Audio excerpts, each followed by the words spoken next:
Free fire একটি game আর এই নামটির সঙ্গে আমরা সবাই পরিচিত। এমনকি এই ফ্রি ফায়ার কোটি কোটি মানুষের মন জয় করেছে এবং বর্তমান সময় ফ্রি ফায়ারই হচ্ছে এমন একটি গেম যেটা কোটি কোটি গেমের মাঝখানে 1 নাম্বার পজিশনে র্যাঙ্ক করতেছে। কিন্তু কথা যদি আসে ইতিহাস সম্পর্কে, কজন জানো ফ্রি ফায়ারের ইতিহাস সম্পর্কে? এই গেমের পেছনে কত বড় ইতিহাস লুকানো রয়েছে, কেন তৈরি হয়েছিল ফ্রি ফায়ার, কে এর নির্মাতা, কবে শুরু হয়েছিল ফ্রি ফায়ারের যাত্রা, আর ফ্রি ফায়ারের প্রথম নামই বা কি ছিল, সবকিছু জানতে যাচ্ছি আজকের এই ভিডিওতে। তাই তুমি যদি ফ্রি ফায়ারের ইতিহাস সম্পর্কে জানতে চাও, যেখানে আছো সেখানেই বসে পড়ো। আর ফ্রি ফায়ারের ইতিহাস না জানতে চাইলে ভিডিওটাকে স্কিপ করো। তো চলো তোমাদেরকে নিয়ে যাই আজ থেকে 8 বছর আগে, যেখান থেকে ফ্রি ফায়ারের জন্ম শুরু হয়েছিল। সাল 2017, ঠিক সেই সময় যে সময় পাবজি এবং ফর্টনাইটের মতো গেমগুলো রাতারাতি অনেক বেশি পপুলার হয়ে যাচ্ছিল। পাবজি এবং ফর্টনাইট পপুলার হলেও সেই গেমগুলো সবাই খেলতে পারতো না, কারণ পাবজি এবং ফর্টনাইট গেম খেলতে হলে অবশ্যই প্রয়োজন হতো গেম কনসোল কিংবা পিসির, যেটা সবার কাছে ছিল না। আর মধ্যবিত্ত হওয়ার কারণে সবাই এটাকে কিনতেও পারতো না।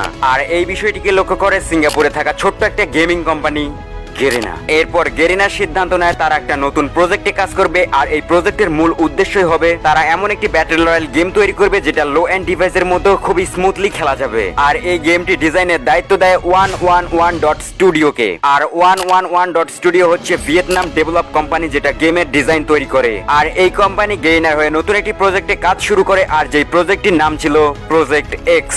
এবং এই প্রজেক্টটি কমপ্লিট করতে প্রায় 5 থেকে 6 মাস সময় লেগেছিল। এবং তারপর এই প্রজেক্টের বিটা ভার্সন 2017 সালের 30 সেপ্টেম্বর লঞ্চ হয়। আর এই প্রজেক্টের নাম প্রজেক্ট এক্স থেকে পরিবর্তন করে ফ্রি ফায়ার এপিকে তে কনভার্ট করা হয়, যেটা একটা বিটা ভার্সন। আর সেই সময় ফ্রি ফায়ারের সাইজ ছিল মাত্র 56 MB। আর যখন ফ্রি ফায়ার সর্বপ্রথম বিটা ভার্সনে প্রকাশ পায় তখন ছিল 23 আগস্ট 2017, বা তোমরা বলতে পারো 23 আগস্ট 2017। এটা হচ্ছে ফ্রি ফায়ারের জন্মদিন। এরপর ফ্রি ফায়ার গেমটি iOS এবং অ্যান্ড্রয়েডের মধ্যে সবকিছু টেস্টিং কমপ্লিট করার পর ফাইনালি 4 ডিসেম্বর 2017-তে অ্যাপল স্টোর এবং প্লে স্টোরের মধ্যে মুক্তি পায়। এবং এই গেমটি মুক্তি পাওয়ার 6 মাসের মধ্যে এটার জনপ্রিয়তা প্রচুর পরিমাণে বাড়তে থাকে। এরপর শুরু হয় গেম আপডেট করা এবং গেমের মধ্যে ইভেন্ট নিয়ে আসা।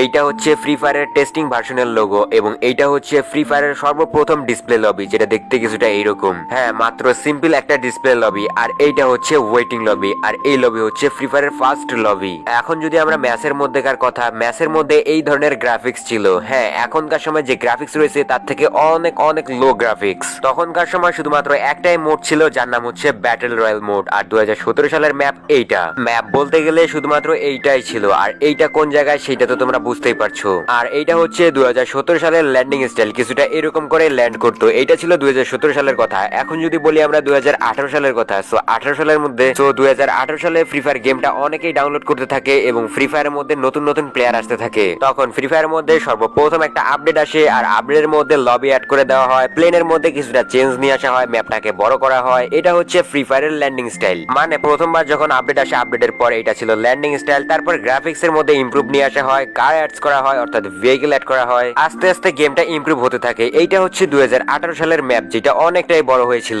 কারণ এই ম্যাপের মধ্যে সম্পূর্ণ ম্যাপটাকে চেঞ্জ করে দেওয়া হয়, বা ম্যাপের মধ্যে অনেকটাই জায়গা বাড়িয়ে দেওয়া হয় এবং সার্ভাইভাল টাইম বাড়িয়ে দেওয়া হয়। এবং তারপর আসে মার্চ 2018। মার্চ 2018 মধ্যে ফ্রি ফায়ার প্লেয়াররা অনেকেই বাড়তে থাকে, মানে ফ্রি ফায়ারের মধ্যে অনেক সংখ্যক প্লেয়ার বাড়তে থাকে। আর সবাই ভাবতে থাকে যে গেমটার মধ্যে এমন কি আছে। এই সময় ফ্রি ফায়ারের পপুলারিটি শুরু হয়। তারপর 14 মার্চের মধ্যে নতুন একটা প্লেস অ্যাড করা হয়, যার নাম স্যান্তোসা। এই স্যান্তোসা নামের প্লেসটা অ্যাড করার পর ফ্রি ফায়ারের প্রত্যেকটা প্লেয়ার, বলতে গেলে ম্যাক্সিমাম প্লেয়ার এখানে ল্যান্ডিং করে, কারণ বাকি সকল জায়গার তুলনায় এখানে অনেক বেশি লুট পাওয়া যায়। ভিডিও পার্ট নাম্বার 1, এই ভিডিওর মধ্যে যদি 10,000 ভিউজ আসে তাহলে আমি নেক্সট ভিডিও নিয়ে আসবো এই টপিকে, মানে সেকেন্ড পার্ট নিয়ে আসবো। সো আজকের মতো বিদায়, গুড বাই। এই ওয়েট, যারা ওল্ড প্লেয়ার আছো তারা শুধুমাত্র #MissyOldFreeFire লিখে কমেন্ট করে জানাও, তাহলেই বুঝতে পারবো। আল্লাহ হাফেজ।